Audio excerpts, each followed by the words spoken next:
Estamos de volta e direto com a palavra Paulo Turner, sem mais delongas. Então, eu concordo com a Ayrton a questão do Diego, sabe? E não é só a questão do Diego, que quando nós chegamos assim, estava numa situação física não ideal para um futebol de nível como é para se praticar numa equipe como o Grêmio. Mas aí a gente, quando nós chegamos, Ayrton, nós chegamos na quinta-feira, apresentamos na sexta, foi isso, para jogar o Grenal no sábado, né? Foi isso que aconteceu, porque daí na terça-feira nós tínhamos jogo lá contra a LDU em Quito. Foi aí que o Diego já jogou, aí ele... Não, a gente não tinha tempo para treinar, a gente não tinha tempo de dar condições, de sentar com o departamento médico, com o pessoal da preparação física e com a área de fisiologia para traçar um plano para algum jogador, até porque naquele momento o Churin estava machucado, já vinha de uma lesão, de várias lesões, e ele continuava machucado. O prazo dele era para 45 dias de melhora. Nós tínhamos o Ricardinho, que era um jovem, que era o jogador tinha o histórico dele ter feito um gol no Grenal, um gol decisivo no Grenal, mas era um jovem. E nós tínhamos o Diego. Então, dentro do que a gente tinha no momento e dentro de todos, era o Diego que a gente tinha. Quando nós chegamos no Grêmio, o Grêmio tinha 8 jogadores no departamento médico, e todos jogadores titulares, considerados titulares. Então, dentro disso, a gente foi máximo. Aí o Diego Souza machucou a posterior, num jogo que não me lembro contra quem que foi. Pronto, aí vai o Diego Souza. Aí o Diego Souza ficou um mês quase para se recuperar. E aí, imagina, um cara que já tem um problema de peso, né? Aí tu fica um mês fora, praticamente sem treinar. Treinou os últimos 10 dias desse mês, do 30º dia para frente, e só fazendo tratamento médico, fisioterapia, lógico. Então, dentro disso, por isso, respondendo ao REC aí, por isso que nós fomos atrás do Borja, e o Borja foi um acordo que o professor Felipe teve participação fundamental, porque só assim que o Borja veio, em questão de valores, em questão de conversar com ele, porque para vir para o Grêmio, ele estava na Colômbia. Então, dentro disso, o Borja, para conhecer a gente, conhecer o professor, ele aceitou. E o Borja, enquanto nós estivemos no Grêmio, o Borja foi jogador da nossa equipe. O Borja fez, por exemplo, o gol contra o Flamengo no Maracanã, onde que nós vencemos o Flamengo de 1-0 dentro do Maracanã, todo poderoso Flamengo. Foi o Borja que fez o gol. O Borja fez 5 ou 6 gols sob o nosso comando. Então, nós não temos que falar absolutamente nada do Borja. Depois que nós saímos, aí o Borja caiu bastante de produção, mas enquanto nós estivemos, o Borja foi muito útil para a nossa equipe, tanto para fazer gols, como também na parte sem a bola, em preenchimento de espaço, em cortar linhas e pressionar a saída de jogo do adversário. E o Diego Souza, com essa chegada do Borja, o Diego Souza retornou retornou com a gente, mas nós não tínhamos como tirar o Borja naquele momento, né? O Borja o Borja sendo uma válvula de escape, o Borja porque o Borja tem mais velocidade que o Diego, não tem a qualidade técnica que o Diego tem, não tem o cabeceio que o Diego tem, até que o cabeceio, nesse quesito, os dois são um pouco parecidos, mas o Diego é muito bom no cabeceio, só que o Borja é muito mais móvel, muito mais rápido, muito mais dinâmico, tanto com a bola como sem a bola, novamente estou falando. Então, o Borja, volto a falar, o Borja, enquanto nós tivemos muito bem. E o Diego, nos jogos que ele entrou com nós, ele foi bem, ele fez gols importantes, por exemplo, contra o Ceará, num domingo pela manhã, ele fez um lindo gol, uma assistência do Alisson, ele fez um lindo gol de cabeça, fez um gol também contra a Chapecoense, ele foi importante, só que poderia ser muito mais importante se ele estivesse dentro de uma condição física boa. Mas isso, tu ter 3 jogos por semana, e outro, o Diego Souza não tem 20 anos, o Diego Souza tem 36, 37 anos. Então, eu digo, é muito mais difícil tu perder peso, é muito mais difícil tu se condicionar, é muito mais difícil tu retornar de uma lesão. E, então, dentro disso, ele, dentro das possibilidades que ele teve, ele tentou fazer, mas, infelizmente, aí não cabe a mim, não cabe a nós chegar culpados. Ah, foi tu que não se cuidou, Diego, foi o departamento. Nós tínhamos é que colocar os jogadores, porque teve momentos que nós não tínhamos nem 23 jogadores para colocar em condições por causa de todas as lesões que nós tivemos. E vale a pena ressaltar que quando nós saímos, a gente acredito que deixamos 1 ou 2 jogadores lesionados, sendo que um desses era o Jeromel, que tinha quebrado o dedo do pé. Mas, infelizmente, os últimos 4 jogos não foram bons e pronto, e acabamos saindo. Aliás, tem uma regra, né, no futebol, né? O cara pode ser campeão de qualquer coisa. Se ficar 4, 5 jogos, dança, e agora está em qualquer parte do mundo. Antigamente era só na América do Sul. Em boa parte do mundo está assim agora, uma exigência maluca por resultado. O resultado é um moedor de gente até, não é nem... E de gente competente, né? Então, são coisas assim que a gente fica pensando. Agora, em termos de futuro, Paulo Turra vai seguir voo solo ou vai com o Filipão ainda? Porque o Filipão, ele está inteiraço, né? Ele está com 73 anos, né, o Filipão, mas está inteiro.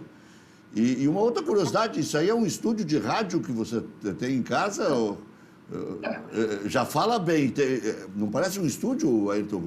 Parece, né? Pensei nisso. É parecido. Não, é parecido. Como eu tô morando aqui em Santa Catarina, né?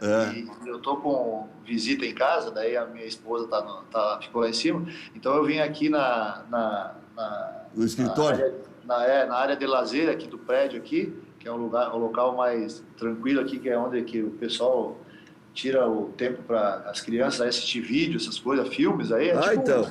Um cineminha aqui. E eu fiz um estúdio improvisado aqui, trouxe uma lâmpada. Muito bom. Muito bom, muito bom. Parabéns, hein? Pô, eu não tenho isso em casa.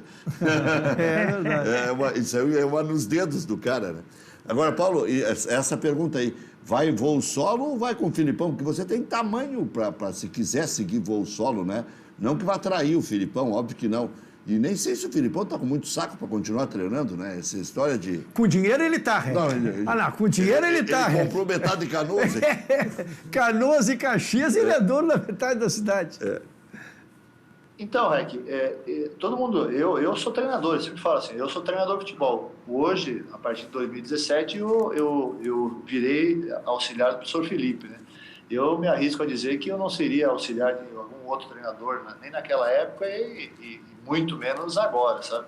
Então, dentro disso, eu acho que nesse tempo que a gente tá junto, 17, 18, 19, 20 e 21, a gente, em termos de saldo, a gente fez muito bons trabalhos. Nós fomos campeões na China, campeão da China, campeão da Supercopa, aí chegamos no Palmeiras, nós somos campeões brasileiros, chegamos nas semifinais da Copa do Brasil e da Libertadores, conquistamos um feito inédito no Campeonato Brasileiro, que foram os 23 jogos que nós fizemos quando nós chegamos em 2018, nós não perdemos nenhum, nós somos campeões invictos com o Palmeiras, e após, em 2019, nós fizemos mais 10 jogos invictos. Até a parada para a Copa América, o Palmeiras era líder do Campeonato Brasileiro, com 25 pontos em 27 disputados. Tinha 8 vitórias e 1 empate apenas, dentro desses 9 jogos. E aí pronto, após a gente perdeu inclusive a eliminação, aí fomos eliminados pelo Grêmio na Libertadores, e aí sim, aí nós ficamos parados, aí veio a pandemia, e nessa pandemia a gente pegou o Cruzeiro, onde que nós chegamos no Cruzeiro. O Cruzeiro estava em penúltimo colocado da Série B. Quando nós saímos do Cruzeiro na penúltima rodada do Campeonato Brasileiro daquele ano, o Cruzeiro estava em 12º, livre de rebaixamento já. E agora o Grêmio, nessa situação, que quando nós chegamos, o Grêmio tinha, em 24 pontos, o Grêmio tinha 2 pontos conquistados. Então, dentro disso, como eu falei, saímos do Grêmio, num certo momento do Grêmio, Volto a repetir, nós tínhamos aproveitamento de G4, mas por todo o início difícil que o Grêmio teve, não fez muita diferença. E quando nós saímos, nós tínhamos 47,7%. Então, tu vai falar assim, esses dois últimos trabalhos foram ruins? Não, não foram ruins. Lógico que para o olho de quem daqui um pouco tem alguma dificuldade de entender, mas ó, ver os números, o Felipão pegou o Cruzeiro lá na Série B, não foi campeão, pegou o Grêmio aqui, não conseguiu também dar volta. Não, mas nós, dentro da possibilidade, a gente fez um trabalho ainda que razoável. Então, dentro disso, eu e o professor não conversamos ainda nesse aspecto assim, de futuro, porque ele recebeu algumas propostas de fora, alguma sondagem, que foi o que ele passou para mim, não só para mim, para toda a comissão técnica. E eu sempre, como sempre falo, eu sou muito grato à oportunidade que ele me deu.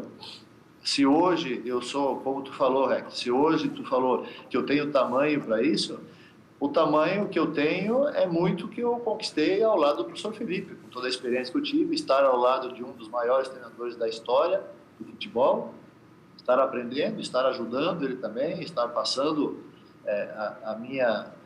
os meus conceitos de futebol também, para também ele evoluir. E dentro disso, a gente espera no início do 2022 aí, aparecendo alguma coisa, caso contrário, a gente vai conversar.